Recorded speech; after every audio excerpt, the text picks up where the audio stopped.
歡迎收聽渣打市場快訊。渣打銀行播客系列隨時隨地為你提供市場觀點同分析。大家好，歡迎嚟到渣打投資觀點，我係 Michelle。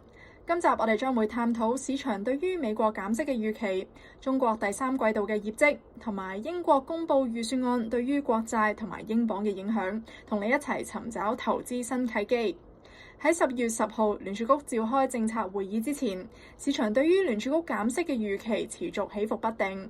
但係先前喺紐約聯邦儲備銀行行長威廉斯所發表嘅鴿派言論之後，刺激咗市場對於12月減息嘅預期。而聯儲局嘅協皮書亦都顯示就業市場降溫，提高咗減息嘅機率。雖然12月係咪會減息，最後將會取決於即將公布嘅數據，但係我哋預計隨住就業市場降溫，2026年第一季度將會進一步減息。而聯儲局嘅減息，加上人工智能驅動嘅企業盈利強勁嘅增長，應該會喺年底之前繼續支持風險資產上升。但係基於對估值同埋人工智能係咪可以持續推動漲勢嘅憂慮，審慎嘅做法係採取降零息嘅股票配置策略。我哋仍然睇好高增長嘅科技行業，但係同時逐步咁樣增持美國健康護理股，尤其是係製藥股。我哋亦都保持全球多元化嘅配置，其中偏好中國股票。中國企業第三季度嘅盈利大幅增長至10%左右嘅水平，係一年以嚟最強勁嘅增長。